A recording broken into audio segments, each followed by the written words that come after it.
Saludos a todos en casita, espero que se encuentren muy bien.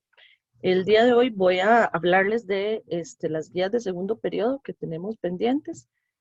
Primero que todo, disculparme porque, bueno, tuve problemas con la conexión de internet durante 2 semanas básicamente y estaba con los trabajos de los informes de desempeño. Entonces, pues ahí me disculparán porque sí, estuvo un poco complicado el asunto. Muchísimas gracias de verdad por la paciencia que han tenido. Y bueno, vamos a retomar otra vez la dinámica de trabajo. Esta vez, digamos, lo que vamos a hacer es lo siguiente. Eh, como días como esta semana, por ejemplo, voy a entregarles un video explicativo de las guías de segundo periodo y ante cualquier duda, entonces sí voy a estar dentro de la reunión de Teams para que si tienen alguna consulta la puedan realizar por ahí o bien vía WhatsApp, ¿de acuerdo? Este, ya cuando empecemos con la guía 16, vamos a poder ya formalizar las reuniones un poquito mejor. Ahorita, pues como estoy acomodándome con este asunto de la transferencia del internet y creando videos, entonces aprovecho pues para realizar de una vez un aclaratorio explicativo de estas 3 guías. Si bien yo les había dado chance para la semana pasada, el viernes de la semana pasada, si tienen, digamos, que hacer alguna corrección después de ver este video, están en total libertad de realizarlo y enviármelo a alguna de las plataformas, ya sea vía Teams o vía correo electrónico. Está el correo electrónico del MEP y también el correo profemailingvargas@gmail.com. Este en particular, el tercero, es una forma realmente muy cómoda para revisar trabajos, igual que la plataforma de Teams, que como se fijaron, ya estas guías de segundo periodo se están enviando como tareas. Entonces ya pueden revisar, descargar la tarea y subirla a sí mismo como tarea, para que no se compliquen enviándolo por chat. Si quieren hacerlo por chat, también lo pueden hacer por chat. Pero bueno, para que sepan, ahí están todas las posibilidades de envío de la materia. Vamos ahora sí, voy a compartirles acá para hablar de las guías de trabajo de este periodo. En el caso del diurno son la 13, 14, 15. En el caso del nocturno serían 6, 7 y 8. Ok, vamos a ver primero, recuerden que es muy importante que se puede trabajar de la manera en que a ustedes les quede mucho más fácil. Si tienen que trabajar en el cuaderno, lo trabajan en el cuaderno. Si quieren trabajarlo dentro de este mismo documento, pueden trabajarlo dentro de este mismo documento. Si quieren trabajarlo mediante alguna, otro archivo, lo hacen, eso sí, nada más me avisan. El envío del trabajo realizado pueden ser fotografías o puede ser el mismo documento o puede ser cargado en PDF también, que es muy fácil. Cuando se realiza el trabajo en Word, ustedes nada más le dan aquí en la parte de archivo, le dan guardar como, y en esta parte de guardar como, digamos que lo voy a guardar acá. Voy a ponerles el ejemplo. Nada más. Aquí donde dice Word, le dan, ahí va a salir PDF. Entonces se convierte el archivo en PDF. Y así ya yo nada más lo reviso y listo. ¿De acuerdo? Ok, lo primero que les pedí fue que repasaran lo que son las fases de lectura. Entonces, aquí las tengo, de hecho. Vamos a ver entonces esta parte. Bueno, en realidad estas son consideraciones para las guías que estamos hablando de este segundo periodo, aprovechando que ya iniciamos, que ya podemos reacomodarnos con esto. Sí les agradezco mucho tratar de entregar dentro de las fechas estipuladas, porque lo que vamos a tratar es de ir de una vez revisando para ir agregando, adjuntando la información dentro del informe de desempeño, que es mucho más fácil así que a última hora como se había hecho en agosto. Entonces, en ese sentido se les agradece mucho. Bien, la fase de lectura, entonces tenemos 4 fases. ¿Qué significa eso? Que cuando nosotros leemos, uno no debe de leer el texto una sola vez, sino que lo que debe hacer es tratar de realizar ese texto al menos 2 o 3 veces, ¿verdad? Entonces, en el caso de ustedes, creo que les hemos dado lecturas muy pequeñas, entonces, pues, con mucho más razón se puede repetir la lectura. En la primera fase de lectura, vamos a hablar de la fase de lectura natural. En esta fase, digamos, es cuando ustedes toman el texto y se enfrentan por primera vez con este texto. Vamos a identificar, por ejemplo, qué tiene la portada del texto, las imágenes, eh, los colores, el título, que es muy importante, ir haciendo predicción de qué puede significar ese título, ¿verdad? Entonces, por ejemplo, yo tengo aquí este libro, ¿verdad? No sé si se ve ahí. Es el problema de Máximo Soto Hall. Entonces, digamos, yo puedo empezar viendo esta portada, esta imagen, el problema, qué significará el título, ¿verdad? Revisar acá también. Y todos estos elementos que estoy señalándoles se llaman paratextos, ¿verdad? Entonces, los paratextos van a ser de dos tipos. El gráfico, que significa, bueno, la imagen de portada, la tapa, la contratapa, la solapa, las ilustraciones que tenga el texto, ¿verdad? Todo eso es lo que va a ser parte de del paratexto gráfico. El verbal serían títulos, subtítulos, dedicatorias, epígrafes, por ejemplo, comentarios alrededor de la obra. Esto es un comentario, no es la obra en sí. Ya la obra en sí la vamos a encontrar a partir de, vamos a ver acá, aquí hay notas, aquí hay otros fragmentos, aquí está. Este es el texto, no el paratexto. Vean que inicia con un paratexto, ¿lo ven? Ese fragmentito es un pequeño epígrafe con el que inicia, en latín, por cierto. Entonces, algo significará dentro de la obra. Entonces, vamos a ver si voy a detenerme acá para que lo puedan observar. ¿Ven? Entonces, aquí está un pequeño fragmento. Esto es para texto. Esto es texto. Para texto, texto. Para texto, texto. La obra en sí es el texto. Lo que está alrededor de la obra sería el paratexto. Bien, luego tenemos la siguiente fase de lectura que se llama la fase de ubicación. Esta fase es muy importante porque es como una vez que yo leo o que yo estoy leyendo, voy tratando de descifrar conocimientos que yo no tengo, pero que si yo adquiero me van a permitir comprender mejor la obra. ¿De acuerdo? Por ejemplo, saber datos del autor puede ser significativo dentro de alguna obra. Se me ocurre el caso de las obras de Horacio Quiroga. Son obras que están relacionadas muy directamente con la vida del autor. Entonces, cuando yo conozco su vida, sus tragedias, sus situaciones duras de la vida, veo que están muy relacionadas con el cuento que escribe este autor. Luego, cuando hablamos de género literario, cuando yo leo un texto donde lo ubico dentro de un cuento, una novela, un poema, una noticia, una película, un cortometraje. O sea, hay elementos que me dicen, esto no es un cuento porque tiene estas características. Esto es una noticia porque tiene estas otras características. Esto es un ensayo porque tiene estas características.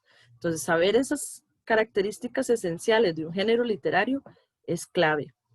Cuando hablamos de movimiento literario y características, vamos a referirnos a cómo era la estética, la forma de pensar de los artistas de la época en que escribe el autor.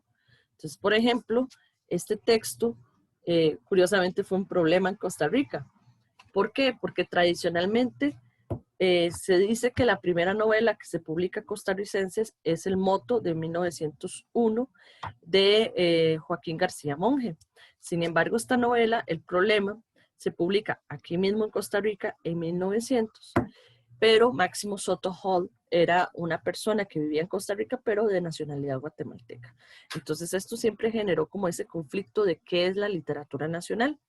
Entonces todo este problema, dentro del problema, es parte de ese movimiento literario de la literatura de principios del siglo XX, ¿verdad? En Costa Rica.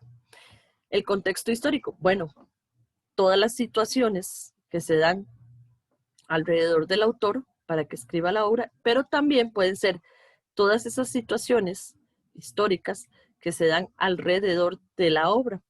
Les voy a dar un ejemplo. La novela El perfume es una novela de, si no me equivoco, 1980, 82.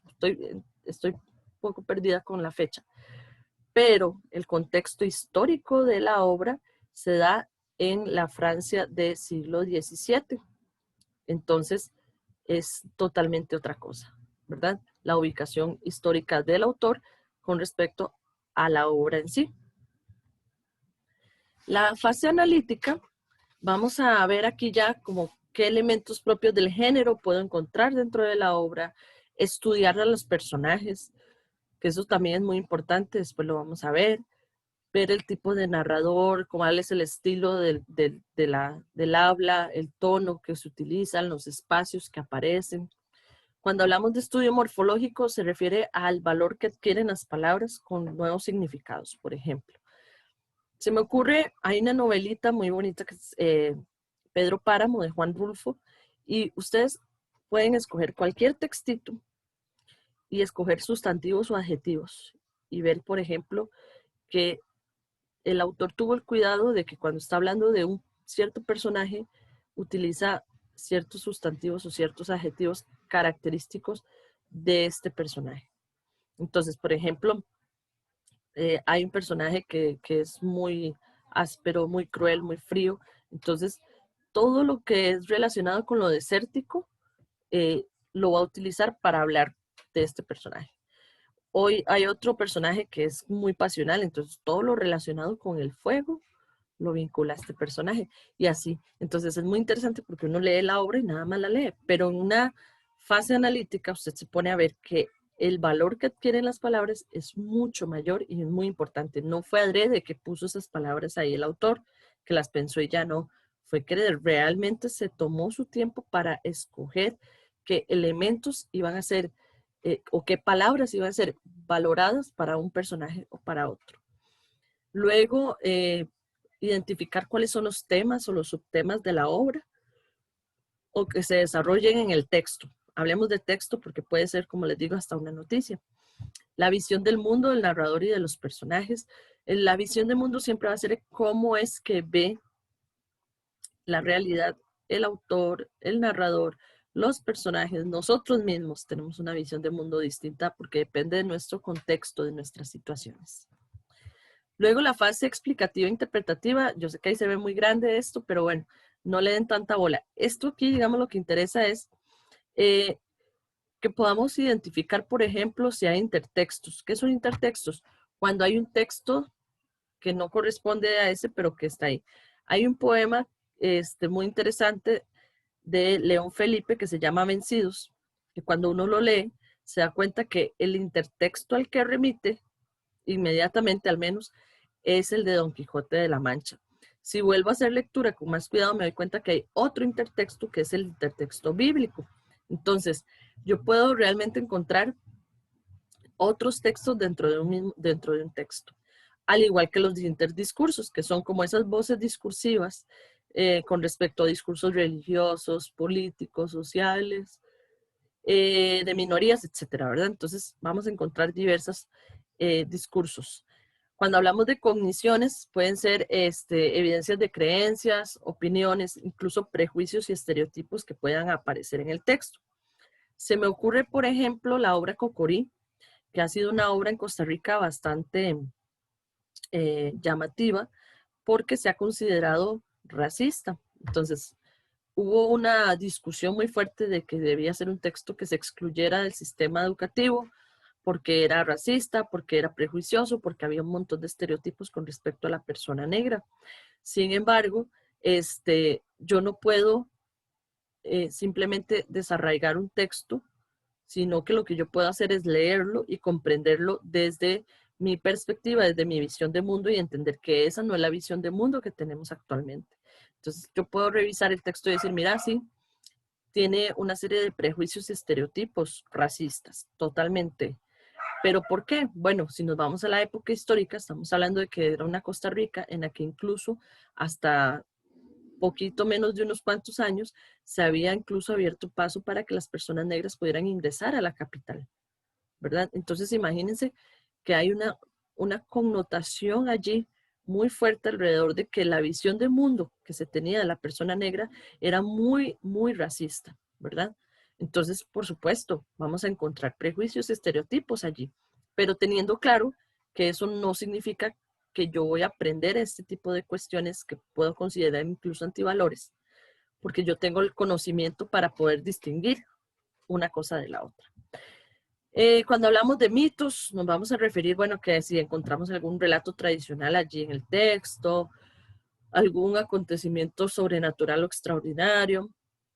Cuando hablamos de símbolos, vamos a ver elementos que, o palabras o frases que encontramos, pero que van a tener un significado más elevado. La metáfora, por ejemplo, es un buen ejemplo de cómo puedo elevar a un símbolo. Se me ocurre el ejemplo de metáfora que siempre nos dicen, sus cabellos de oro. O sea, si la persona tuviera los cabellos de oro, literalmente se le caería la cabeza por el peso, ¿verdad? Pero no, es un cabello rubio, a lo que se refiere es al color. Entonces, tener claro que el valor que tiene la metáfora es de otro tipo, eso es importante, o la alegoría también. O sea, puedo cambiar el significado de lo que aparece allí. El contexto ya yo lo hablé, ¿verdad? Como cuáles son las prácticas que se dan sociales o discursivas o de ideologías que puedan aparecer dentro del texto. Bien, además yo puedo ver ahí incluso cuál es el sistema de valores o antivalores que predominan en el texto, que permiten cuestionar a esa sociedad o desmitificar, ¿verdad? Que puedo encontrar positivos o negativos, pero igual pueden aparecer.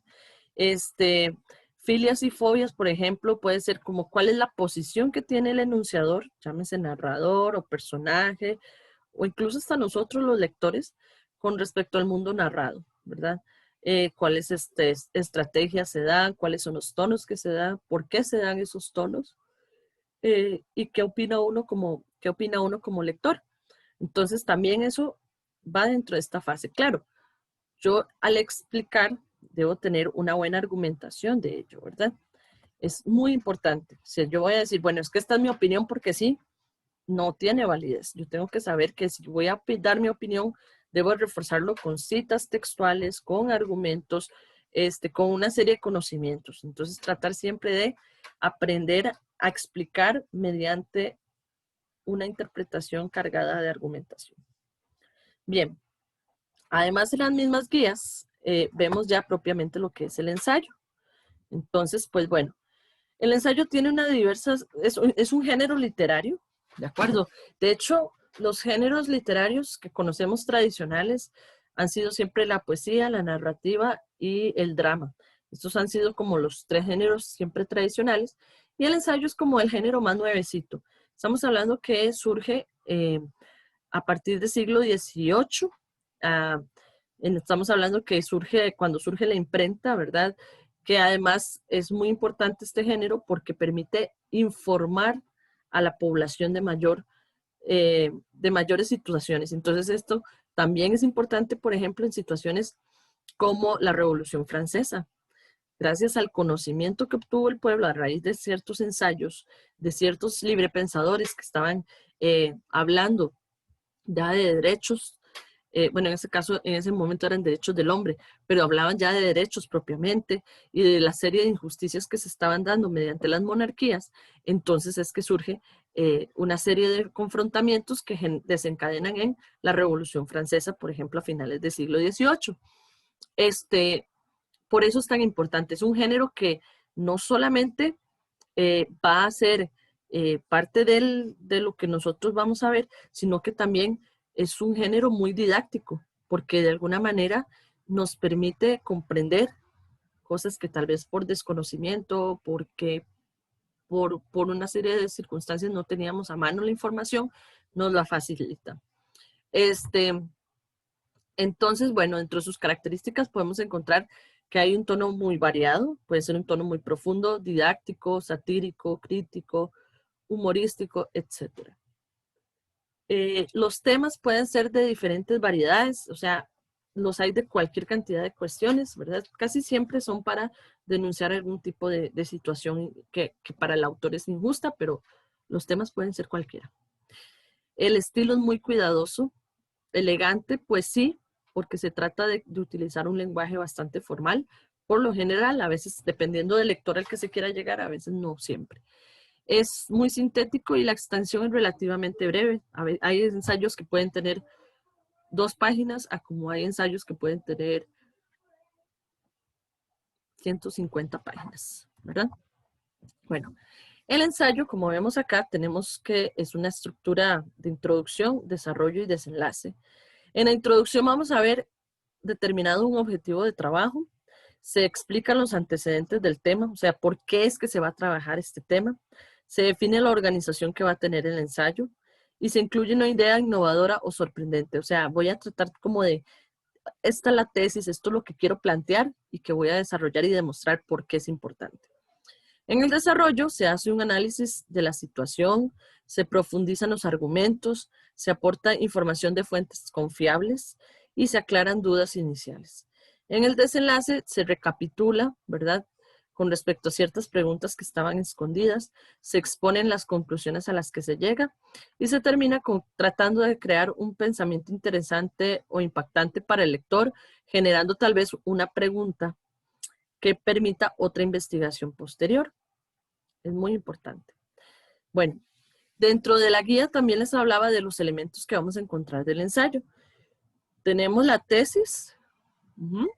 La tesis es el planteamiento central del ensayo, lo que yo quiero tratar de exponer. A partir de eso es que se organizan todos los elementos. Entonces lo vamos a encontrar presente en el inicio del texto, pero retomándolo en la conclusión. Al principio se argumenta para fortalecer y al final lo que se hace es argumentar para concluir sobre esa tesis. La argumentación, ¿qué significa? Bueno, aportar razones, ideas, opiniones, con un propósito muy importante, que es convencer o disuadir al lector con respecto a la tesis que usted defiende, con respecto a su punto de defensa. Esto es muy importante a la hora de escribir un ensayo, que es lo que muy probablemente vayan a hacer, porque si se fijan en las guías, es lo que hemos venido haciendo poco a poco, ir viendo ciertas cuestioncitas de cómo escribir. ¿Por qué? Porque posiblemente para próximo año vamos a retomar monografías y la monografía es un texto bastante cargado que requiere de elementos del ensayo. De hecho, tienen que elaborar un ensayo. Entonces, hay que ir aprendiendo cuáles son esos elementos, aplicarlos desde ya para poder ir conociéndolos y reconociéndolos. En la argumentación, bueno, se pueden utilizar diversos recursos como descripciones, narraciones, citas textuales. Recordemos que las citas textuales, por ejemplo, que yo tomo un fragmento pequeño de la obra que me remite a algo importante que yo tengo que defender. Entonces yo digo, bueno, esta cita, este fragmento me argumenta un punto de vista que tengo respecto a esta obra. Las conclusiones. Bueno, aquí vamos a encontrar estas conclusiones por lo general al final de la obra. Sintetiza todo el pensamiento del autor, ¿verdad? Y va a señalar las consecuencias de la tesis, va a replantear y dejar abierto el espacio para que surjan nuevas tesis o antítesis también, que es lo contrario a esto, ¿verdad? Pero genera un punto de discusión. Esto es muy importante. Entonces, tenemos que tener en cuenta 3 criterios cuando vamos a leer o a elaborar un ensayo. El ensayo tiene que tener un contenido relevante y bien documentado, un argumento muy bien organizado y apropiado y un uso muy correcto del lenguaje, ¿verdad? Entonces, si, por ejemplo, yo voy a hablar sobre las consecuencias que hemos tenido económicas del COVID-19, yo voy a tratar de utilizar un lenguaje correcto, además de buscar la información propiamente estadística para que yo pueda basarme en datos más que en mi opinión.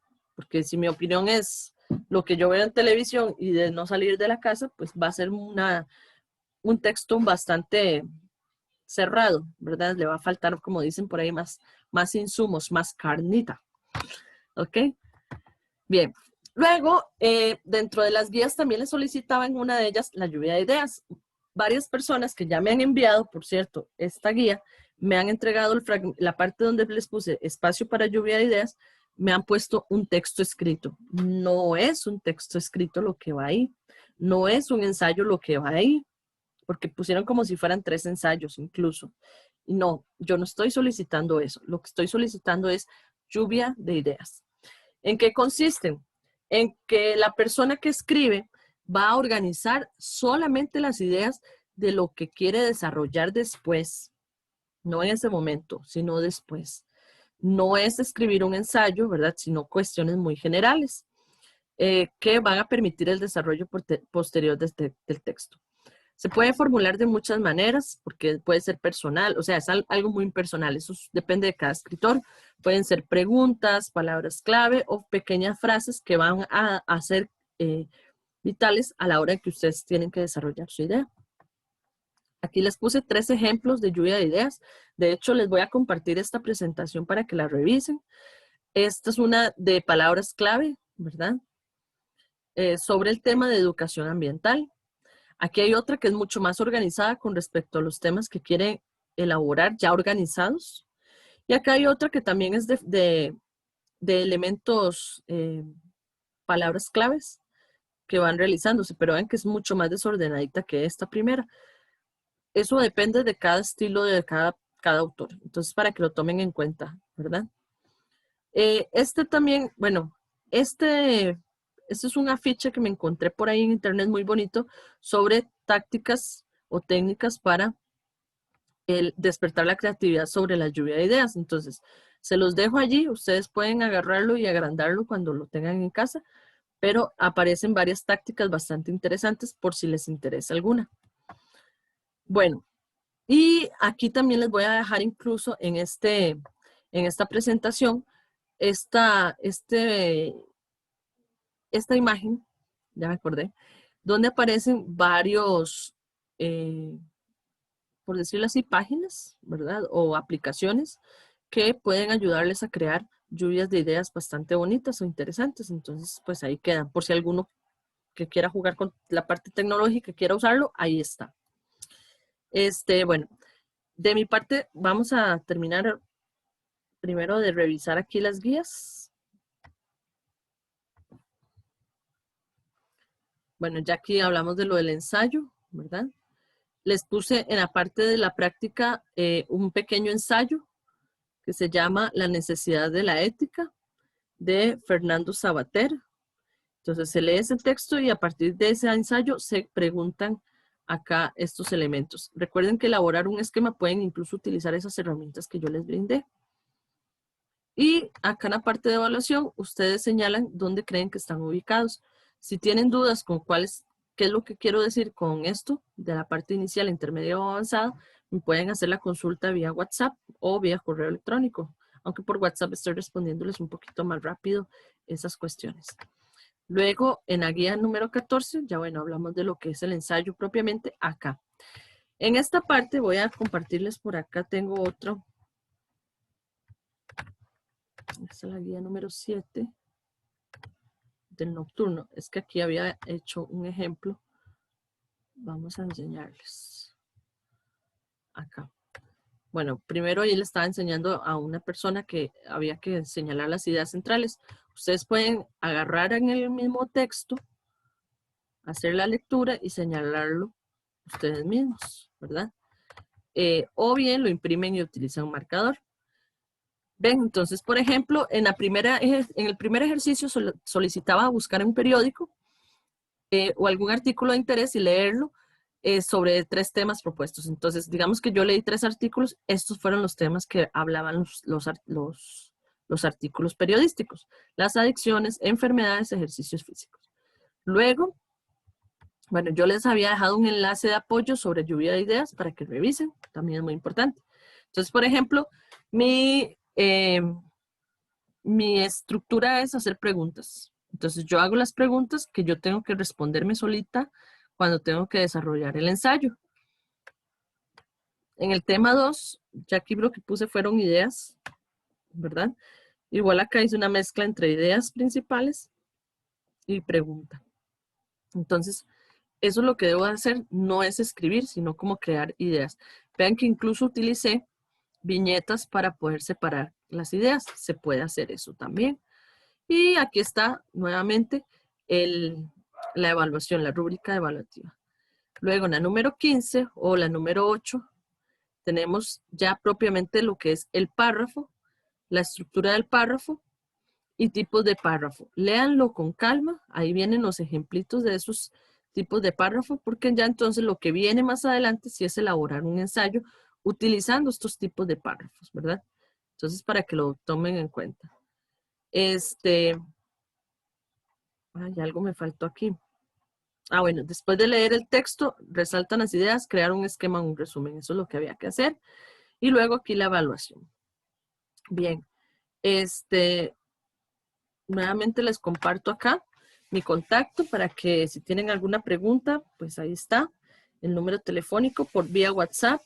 El correo electrónico, tengo 2 correos, el correo de Gmail y el correo de MEP. En el correo de Gmail siempre les agradezco más porque este es más fácil para revisar material que en el del MEP. Entonces, pues bueno, ustedes deciden por cuál, pero preferiblemente el de Gmail. Nuevamente les digo, también puede ser por Teams, ¿verdad? Pero ahí les queda, chicos y chicas. De mi parte, bueno, pensé que estaba, ahí está. Acá, no sé si vieron entonces esta parte. Ahí está. Sobre lo que había que hacer en la parte de la elaboración de la lluvia de ideas y la escogencia de los temas. Y ya se me perdió, ahí está. Nuevamente, entonces les dejo, este es mi contacto, el correo electrónico y en la página del MEP, bueno, mi correo MEP, por si a ustedes les interesa. Voy a subir entonces este video junto con la presentación para que ustedes se apoyen, ¿de acuerdo? Y cualquier consulta, con mucho gusto. Les deseo una semana muy bonita.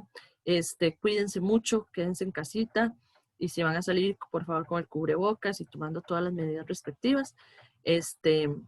Traten de no saturarse con el trabajo. Vayan realizando una guía, luego el día siguiente otra. Cada guía tiene aproximadamente una duración de 1 hora o menos. Entonces, tómense su tiempito para hacerlo, organícense bien y les deseo lo mejor.